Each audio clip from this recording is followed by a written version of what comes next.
kulan wacan oo wanaagsan daawadayaal meel walba joogtaan iyo si walba isra maqalkayga idiin soo gaarayo kusoo dhawaada wararkii ugu dambeeyey caalamka iyo Soomaalida oo halkan idinku soo gudbin doona. Haddii aynu eegno qodobada wararkeena ugu doorkarana waxaa kamid ah madaxweynaha deegaanka Soomaalida oo ciidamada liyu booliska ku daabulaya deegaanka Oromia halkaasi oo la sheegayo in jabhadda xoreynta Oromada ee loo garan og yahay OLA ay la wareegeen deegaanka Oromia.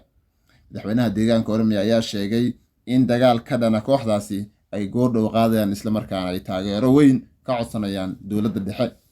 waxaana ciidamadii u horreeyay halkaasi la gaarsiiyey kuwa deegaanka Soomaalida ee loo yaqaano liyu booliska.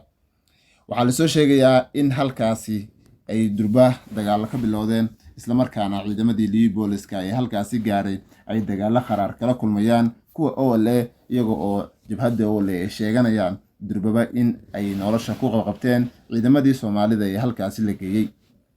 haddii aynu eegno dhanka Ukraine, caasimadda Ukraine ee Kiev, tuulooyinka ku dhow ayaa waxaa laga soo sheegayaa in laga helayo xabaal waradeeyo waaweyn oo halkaasi ay ku duugeen ciidamada Ruushka. tuulo u dhow caasimadda Kiev ayaa waxaa la soo sheegayaa in 20 qof meedadkooda laga soo saarayo ee meel tareenka hoostiisa, waxaana soo kordhaysa walaaca laga muujinayo xabaalahaasi. qodobadaasi iyo kuwo kale oo faahfaahsan oo Soomaalida iyo caalamkaba ku saabsan ayaan halkan idinku soo gudbin doonaa. waxaana barnaamijka qaybgalaha saaxiibka wacane oo alaaba barnaamijka igala qayb qaata. waxaana kusoo dhawow barnaamijka ugu horeyn, bal waxaad nooga warantaa ciidamada liyu booliska ee lagu daadgureynayo deegaanka Oromia iyo dagaalada halkaasi laga soo sheegayo in ay ka jiraan. aad baad mahadsantahay ilays shalay ilaa iyo isbuucan oo dhanba waxaa jirtay hadalhayn ka imaatay kadib markii ra-iisul wasaaraha uu ku dhawaaqay xaalad degdega in wadanka uu geli doono oo dagaalkii lala galay xooga TPLF mid lamida lagu qaadi doono jabhadda xoreynta Oromia. waxay durba dowlad deegaanka Soomaalida ay ciidamo ku daabuleysaa gudaha deegaanka Oromia. waxaana haatan la sheegayaa magaalada Tweed oo daris la deegaanka ama u dhow xuduudda dowlad deegaanka Soomaalida ee tan Oromada ay haatan dagaalo qaraar ay ku dhexmarayaan xooga OLA iyo sidoo kale xooga deegaanka Soomaalida ciidamada liyuga sida gaarka u tababar. ciidamadan dad badan ayaa hadalhayn ka dhaliyay markii la ogaaday in Mustafa Maxamed Cumar uu ciidamo uu ku daabulayo, qaarna ay shalay tageen ilaa iyo daraad ay ciidamadu kusii qulquleen gudaha gobolka Oromia. waxay durba bilaabatay guuxa caasimadda deegaanka Soomaalida ee Jigjiga, taasi oo dadku ay isweydiinayaan maxay tahay sababta ka dambayso in marka walba oo dagaal uu ka qarxo dalka Ethiopia ciidamada liyuga ay ka qayb qaataan oo halkaasi ay tagaan. ciidamada liyuga waxaa la sheegayaa in ciidamo aad u tiro badan oo tiradooda aan la qiyaasin ama yacni aan lagu xusin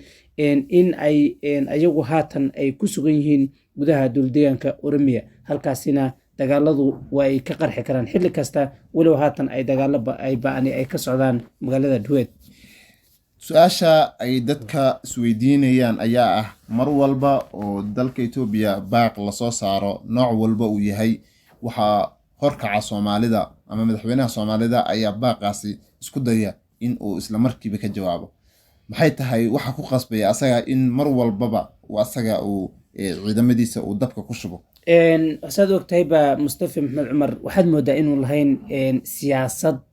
yacni ku aadan markii howlahan oo kale ay tahay siyaasad degan inuu lahayn oo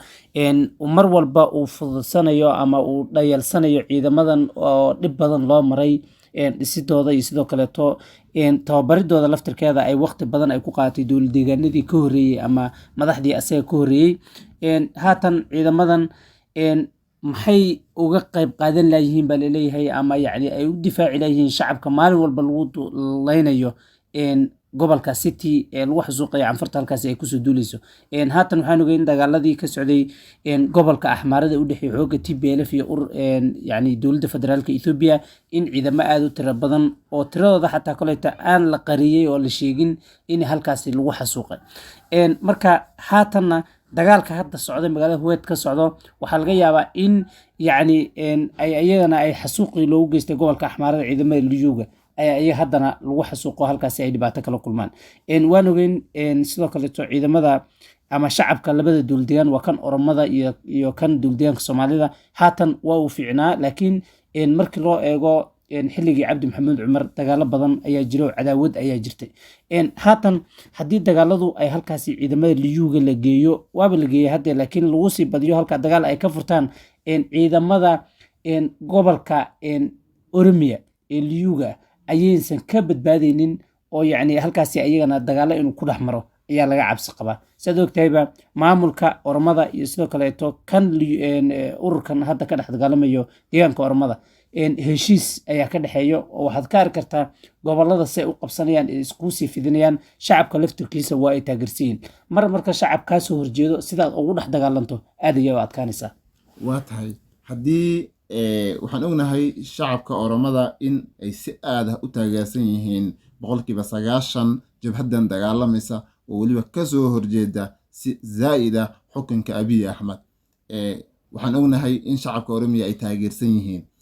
ma laga yaabaa in dhibaato ay kala kulmaan in markii ay maqlaan ciidamadii soomaalida ayaa la keenay deegaanka oromiya in shacabka oromiya iyo weliba jabhadanba ay shacabka soomaalida ay dhibaateeyaan dabcan waa khasab haddii ciidamadan ay dagaalkan hadda socdo maahana weliba dagaalo kaleeto ayaa la rajeynaya inuu dhaco haatan way bilaabatayba hawshu ciidamadii liyuuga hadda la geeyey gobolka ama deegaanka oromiya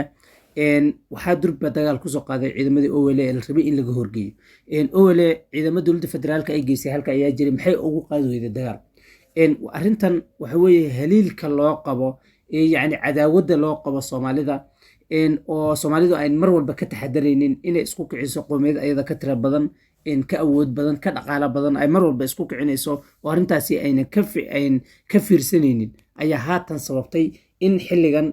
liyuuga lagaga hortago magaalada huweed oon saa uga fogeyn dowladdeegaanka soomaalida marka cadaawaddii iyo sidoo kaleeto dagaalkii laga filayay halkaas inuu ka dhaco waa uu bilowday waxaa halis ku jirto mar labaadaan kugu celinayaa caasimadda dowladdeegaanka soomaalida oo aad aan uga fogeyn dowladdeegaanka oromiya marka mustafa maxamed cumar waxaad moodaa inuusan ka fiirsanin ficilka halkaasi ka dhalan karo waa tahay haddii aynu egno dhanka iyo Ukraine waxaan ognahay dagaaladii halkaasi ka socday in ay weli sii socdaan waxaase jira qabriyo waaweyn oo ay ku jiraan boqolaal qof oo rayid ah ayaa laga helay tuulada lagu magacaabo Buzova oo u dhow caasimadda Ukraine ee Kiev sida uu sheegay sarkaal maxalli ah oo halkaasi ka soo waramaya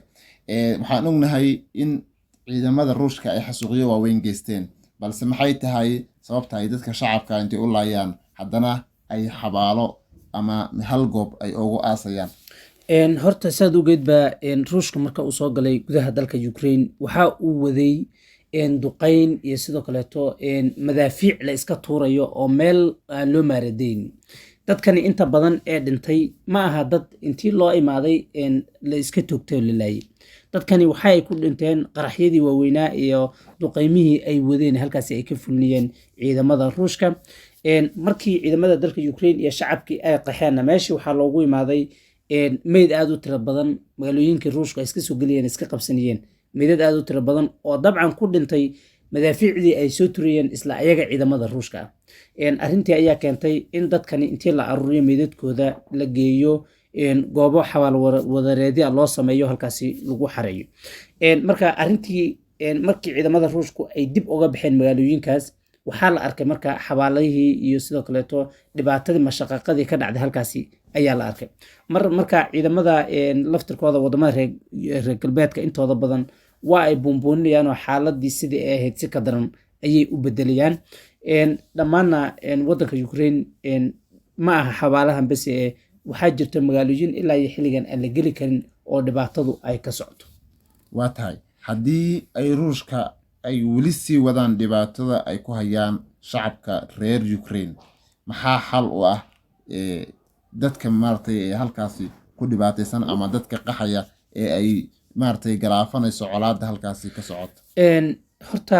arrintani way soconaysaa Ruushku marnaba inuu ka baxo waddanka Ukraine oo iskaga baxo taasi ha sugin sababtoo ah waxaa marka walba oo wada hadalladu ay dhawaadaan oo meel fiican ay marayaan waxunbaa isbaal marayo oo yacni wadamadan hadda waxaad ogtahay madaxweynaha dalka Ukraine waxa uu ku sugan yahay UK buu ku sugan yahay oo wuxuu la kulmay Boris Johnson ra'iisul wasaaraha dalkaasi marka mar walba oo xaaladda la fiiriyo inay sidiisi ka yarroon ay soo noqonayso xabad joojin xataa koley lagu heshiiyo meelunba wax ka sifaan marka arrinta qaska waxa wada waa wadamada reer galbeedka ee wadanka Ukraine yacni gadaal baan kaa taaganahay gal leh haddana aan wax u qabanayn marka kuwaasi ayaa kusii adkaynayo xaaladda marka ruushku marna lagama yaabo inuu ka baxo gudaha dalka Ukraine inta uu ka helayo danihiisa asaga u gaarka waa tahay hagaag war hadda soo dhacaya sheegaya ugu yaraan 10 qof ayaa ku dhaawacantay kadib markii ciidamada Israa'iil ay weerar cusub ku qaadeen magaalada Jenin. Askarta Israa'iil ayaa weerar cusub ku qaaday degmada Jenin ee daanta galbeed ee la haysto halkaas oo ay degan yihiin kooxihii lagu tuhunsanaa in ay weeraro ku qaadeen dhawaan magaalada Tel Aviv. Hal qof oo Falastiini ah ayay ciidamada Israa'iil ku toogteen xerada qaxootiga ee Jenin halka ugu yaraan 10 qof ay ku dhaawacmeen iska horimaadyo ka dhacay Jenin iyo sidoo kale Jufra iyo Turklam Axadi. Wasaaradda caafimaadka ee Falastiin ayaa sheegtay in shaqaaqadaasi ay ku dhinteen hal qof uu ku dhintay halka 10 qof oo kalena ay ku dhaawacmeen. waxaan ognahay in Israa'iil ay mar walba weeraro ku qaado masaakiinta ama dadka shacabka ee qaxootiga ku ah daanta galbeed ee Falastiiniyiinta bisha barakeysan ee Ramadaan marka la gaaro. sababtaasi ay dad badan ku sheegaan in ay Falastiiniyiintu bishan aysan wax dagaal ah ama wax shaqaaqa aysan qaadi karin maadaama ay sooman yihiin. daawada intaas oo kusoo koobaynaa wararkii u dambeeyay caalamka Soomaalida aan halkan idinku soo gudbinaynay. wararkaasi wixii ku soo kordhana barnaamijyadeena dambe ayaad ku maqli doontaan tan iyo intaan warkan kiisa xiga aan halkan dib u kulmi doono waxaan idinkaga tegaynaa Ramadaan Kariim.